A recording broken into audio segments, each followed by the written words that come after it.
एव माता च पिता त्वमेव त्वमेव बन्धु च सखा त्वमेव त्वमेव विद्या द्रविणं त्वमेव त्वमेव सर्वं मम देहि જેની અમૃતવાણી તો વૈરઈ સાક્ષાત મહિમા રૂપે જેની બ્રાહ્મી સ્થિતિ અહોલી ન કરે શું ભવ્ય અક્ષર શરણાગત નિજ અલ્પ જીવ સૌના શ્રેયાર્થે તત્પર રહે કાકા સ્નેહલ સિંધુ દિવ્ય વિભુને હૈયું તો વંદન કરે સજાન સ્વામી મહારાજ નિજ અક્ષર પુરુષોત્તમ મહારાજ प्रत्यक्ष धाम धामी मुक्तोनी जय जय जय।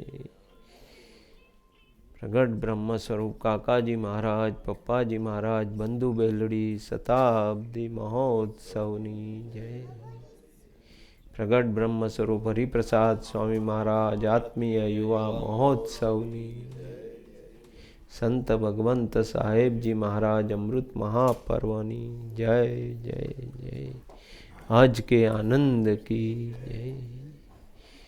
दिनकर भाई प्रागट्य पर्व की जय। बहुत ही आनंद का दिन है। आज शुक्रवार नी सभा काले दिनकर भाई नो प्रागट्य दिन उजवવાનો એટલે આનંદમાં આનંદ વધારો અને એમાં પણ વધારો થયો છે કે સાહેબજી પધારે છે એટલે આપણને અનેક ગણો વધારે લાભ મળવાનો છે। દિનકરભાઈએ કંઈ આ બધું પોતાનો પ્રાગટ્ય દિન ઉજવવાનું આવું કોઈ ગોઠવ્યું નહોતું, પણ ઓટોમેટિક જ સાહેબનો પણ આ જ ટાઈમે અહીંયા ગોઠવાય અને સરસ લાભ મળે એ તો આપણા માટે બહુ મોટા ભાગ્યની વાત છે। અને ખાસ તો દિનકરભાઈને સાહેબ સાથે કેવો સંબંધ છે એ બતાવે છે। ખરેખર અમે પણ અહીંયા આવવાનું થયું ત્યાં એ પહેલાં ખ્યાલ નહોતો કે સાહેબજી પણ પધારશે, પણ સાહેબજીનું આવવાનું થયું એટલે વધારે આનંદ થયો કે દિનકરભાઈના પ્રાગટ્ય દિનમાં આ રીતે બધો લાભ મળે। ખરેખર મોટા પુરુષોના જે પણ પ્રસંગો હોય એમાં આપણે તો એમાં ઝીણવટથી જો એમાં ડૂબીએ તો ખ્યાલ આવે કે કઈ કક્ષાએ જીવે છે, નહીં તો આપણને એમ જ લાગે સરફેસ લેવલ પર કે આ તો ભાઈ શું ચાલે છે એમ જ જીવે છે। એક ભાઈ યોગીજી મહારાજ પાસે પધાર્યા, યોગીજી મહારાજને દર્શન કર્યા અને આખો દિવસ યોગીજી મહારાજની જોયા કર્યું, યોગી મહારાજ શું કરે છે, શું ખાય છે, શું પીવે છે, ક્યારે સૂવે છે, ક્યારે ઉઠે છે, બધું। પછી આગળ પાછળ ફર્યા કર્યું, એક દિવસ જોયું, બીજે દિવસ જોયું, પછી મહંત સ્વામીને મળ્યું। મહંત સ્વામીને પૂછ્યું કે આ યોગીજી મહારાજમાં વિશિષ્ટતા શું છે, મને તો કાંઈ દેખાતી નથી। તો કે અમારા યોગીજી મહારાજ છે ને દરરોજ સવારના 4 વાગે ઉઠે છે, તો કે હું 3 વાગે ઉઠું છું અને ગાયત્રીના જપ કરું છું અને કેટલું ભજન કરું છું, એમ 3 વાગે ઉઠે। તો કે દર 3જે દિવસે ઉપવાસ કરે છે, તો કે હું તો છેલ્લા 10 વર્ષથી ખાલી દૂધ અને એના ઉપર જ છું, ફ્રૂટ પર। જેટલું એ કે એનાથી ઓલો એક સ્ટેપ આગળ। પછી મહંત સ્વામીથી રહેવાયું નહીં। મહંત સ્વામી કે આ યોગીજી મહારાજ છે એ જ્યારે લઘુ કરવા જાય છે ને એટલે ત્યારે પણ એની પાછળ 25 જણ જાય છે।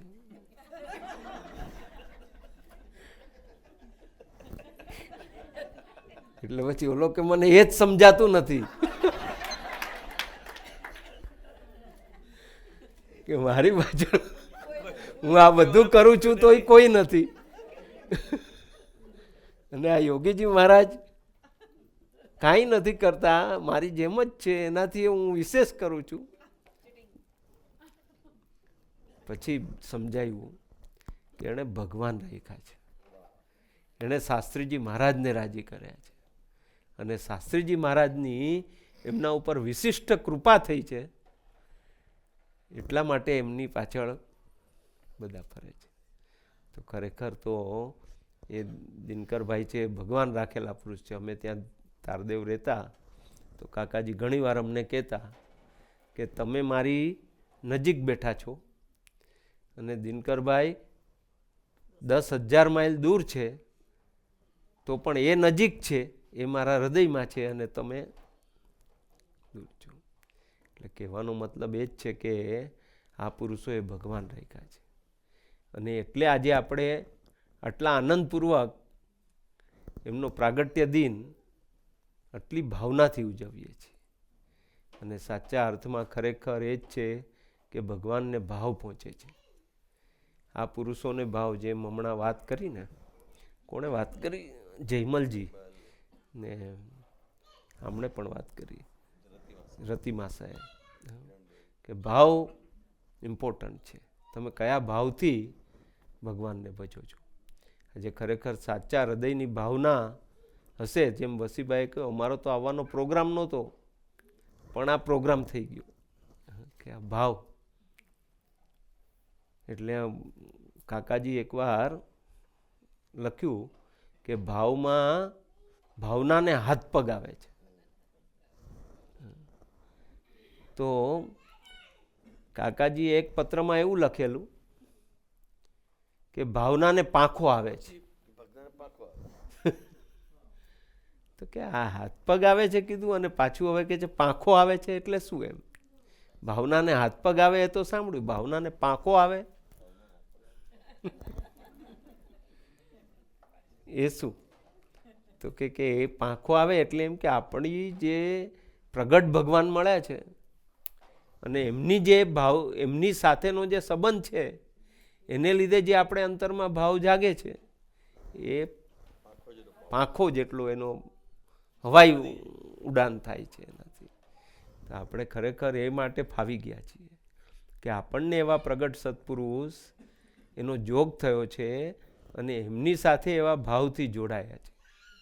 એટલે આપણે જે થોડું કરીએ તો પણ એનું અનંત ગણું ફળ મળે, થોડીક જ ભાવના રાખીએ તો એનું અનંત ગણું. અત્યારે દિનકરભાઈએ કહ્યું કે ભાઈ અમારે આ 2016માં કાકાજીની શતાબ્દી મહોત્સવ ભવ્યતાથી ઉજવવો છે.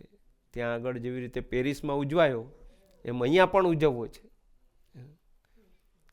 તો પછી એનું બધું આખું પ્લાનિંગ ચાલ્યું, એની વાતો થઈ કે 2015માં એની માટે તૈયારી કરવી પડશે, અને એ માટે આજથી જાગવાનું છે. જાગવાનું શું છે કે આપણે એક ભાવથી એની પાછળ મંડવાનું છે કે મારે આ શતાબ્દીમાં સરસમાં સરસ શતાબ્દી ઉજવાય અને સરસમાં સરસ એમાં કામ થાય, કાકાજીનો રાજીપો મળે, દિનકરભાઈનો રાજીપો મળે, બધા સ્વરૂપો રાજી થાય, એ કરવું છે. અને આવા ઉત્સવો છે ને આપણને એક તક આપે છે. એક જેમ અત્યારે સ્વામીજીએ કહ્યું 2015નો ઉત્સવ છે એ મારો છેલ્લો ઉત્સવ છે. અને સ્વામીજીએ પોતે કેટલો દાખલો કર્યો એક ખાલી આટલા ઉત્સવ માટે, જેટલું ટ્રાવેલિંગ કર્યું, જે બતાવે છે, ઇટ્સ એ આ ઉંમરે is very difficult to travel all the way. આપણે ખાલી આટલું જ ટ્રાવેલ કરવું હોય છે તોય અમને એમ થાય છે હવે ભાઈ ક્યારે પૂરું થશે એમ. પણ આ તો every day, every 2 days next, every 2 days next. It's a difficult. એમને તો ભીડો, પણ સાથે એમના સેવકોને પણ કેટલો ભીડો. તો કહેવાનું શું છે કે એવા ભાવથી સ્વામીજીનું એક કોઈ સંતનું લેક્ચર હતું કે સ્વામીજી આટલું બધું કેમ ગયા બધે?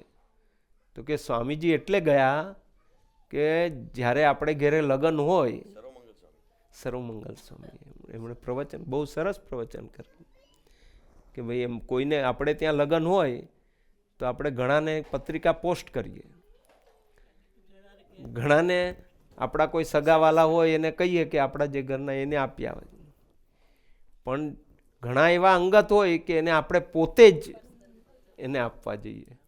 અને સ્વામીજી બધે ફર્યા એ પોતે સ્વયં આમંત્રણ આપ્યું કે એ તમે બધાને એવા અંગત માયના છે એટલે પોતે સ્વયં આવીને કહેવા આવ્યા છે કે ભાઈ આ ફંક્શનમાં આવજો, બધા આ મારું ફંક્શન છે એમાં પધારજો. તો પોતાને અંગત માયના છે, એમ આપણે આપણું ફંક્શન છે અને આપણે બધાને ઇન્વાઇટ કરવા છે, તો આપણી એક ધગસ હોવી જોઈએ કે ભાઈ મારે બધાને આમાં બોલાવવા છે, ઇન્વાઇટ કરવા છે. તો ખરેખર એ પોતાનું ફંક્શન માયનું કહેવાય. અને એવા ભાવથી આપણે મંડવું છે. મોટા પુરુષોને ખાલી સાચા હૃદયની ભાવના પહોંચે છે, અને સાચા હૃદયની ભાવના એ પુરુષો જરૂરથી ગ્રહણ કરે છે. એવા તો કેટલાય એક્ઝામ્પલ છે. સાચા દિલથી આપણે માગીએ ભગવાન પાસે તો ભગવાન ઓટોમેટિક બધું સરસ સરસ સરસ સરસ ગોઠવી દે છે. પણ આપણે આપણી બુદ્ધિ, આપણી શક્તિ, આપણી આવડત એને પહેલાં આગળ કરીએ. એને બદલે હે પ્રભુ મારે ખરેખર સાચા હૃદયની ભાવના છે કે આ કરવું છે. યોગીજી મહારાજ ભગવાનની જે ભક્તિ કરતા એટલા સાચા ભાવથી મૂર્તિ, ઠાકોરજીની મૂર્તિ એની એટલા ભાવથી ભક્તિ કરતા કે એકવાર એ મૂર્તિ કોઈ ચોરી કરી ગયું સારંગપુરમાંથી, અને એ મંદિરમાં રાખેલી તો કોઈ ચોર આવ્યું ને ચોર ઉઠાવી ગયું એ મંદિરની પેટી આખી, ભગવાનની નાની મૂર્તિ. સવારના ખબર પડી કે એ મૂર્તિ ગાયબ છે. યોગીજી મહારાજને ખ્યાલ આવ્યો કે મૂર્તિ કે બીજું બધું ચોરી ગયું છે, એની સાથે આ મૂર્તિ એની પેટીએ ચોરી ગયો છે. તો યોગી મહારાજ એટલા બધા ભાવ વિભોર થઈ ગયા, જમ્યા જ નહીં, પાણીએ નથી પીવું, જમવું પણ નથી. ભગવાનની ઠાકોરજીની મૂર્તિ મળે તો જ. પછી કોઈ શાસ્ત્રીજી મહારાજને કીધું, શાસ્ત્રી મહારાજ આ કંઈ હવે ઓલો લઈ ગયો છે, થોડો પાછો આપવા આવવાનો છે હમણાં, એને કો ખાઈ લે એમ. તો શાસ્ત્રી મહારાજ કે એમણે એવી ભક્તિ કરી છે કે ઠાકોરજી એમના વિના નહીં રહી શકે, એટલે એ પાછા આવશે. અને ખરેખર બપોરના 11, 11:30, 12 વાગ્યા બધું શોધાશોધ કરતા હતા. એમાં ઓલી વાડ હતી ત્યાં કોઈએ જોયું તો ત્યાં ઓલો કૂદવા ગયો, એમાં પેટીમાંથી ઠાકોરજી પડી ગયા અને ઠાકોરજી લઈને આવ્યા. એ લઈ આવ્યા. કેટલું ભગવાન સાથેની કેવી ભાવના હશે. અને આ પુરુષો આપણને એ શીખવાડે છે. આજે દિનકરભાઈને આ પ્રાગટ્ય દિન પહેલાં સપ્ટેમ્બરમાં ઉજવવાનો હતો, ત્યારે કદાચ આટલું ન ઉજવાત, પણ આ ઓક્ટોબરમાં આવ્યો અને એમાં સાહેબજી પધારે. અને ઓક્ટોબરમાં નહીં તો જનરલી કોઈ સ્વરૂપો ન હોય અહીંયા, પણ એમાં સાહેબજી પધારે અને આટલો સરસ ઉજવાય. એ ખરેખર આપણા અંતરની એક જે દિનકરભાઈની ભાવના કેવી હશે કે બધા ભક્તોને આનંદ થાય, બધા ભક્તોને સુખ મળે અને એમનો પ્રોગ્રેસ થાય. એટલા માટે એમણે આવો હમણાં જ્યારે દિનકરભાઈ કહેતા હતા, મને પિન્ટુભાઈનો ફોન હતો કે દિનકરભાઈ તો કહે છે મારે જન્મદિવસ નથી ઉજવવો, ધૂન કરવી છે. મેં કીધું એવું ન ચાલે, દિનકરભાઈને કહો ભાઈ જન્મદિવસ તો ઉજવવો જ પડે, બધા ભક્તો રાજી થાય અને સરસ દિનકરભાઈનો પ્રાગટ્ય દિન ઉજવાય તો. અને એ રીતે આખો આ પ્રાગટ્ય દિન પછી તો ત્યારે ઓલું સ્વામીજીનું આવ્યું એટલે એ કેન્સલ થયું અને આ દિવસ આવ્યો. તો આ દિવસે પણ આપણને આટલો બધો આનંદ પ્રાપ્ત થવાનો છે.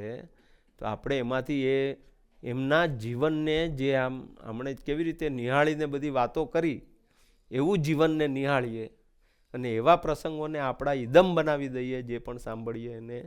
અને સાચા અર્થમાં ખરેખર આ શતાબ્દી માટે કે 2 વર્ષ માટે એ રીતે તૈયારી થઈ જઈએ એવી આજેના દિવસે સર્વ ગુણાતીત સ્વરૂપોને અને સૌ દિનકરભાઈને અને બધા ભક્તોને ચરણે પ્રાર્થના. સહજાનંદ સ્વામી મહારાજ.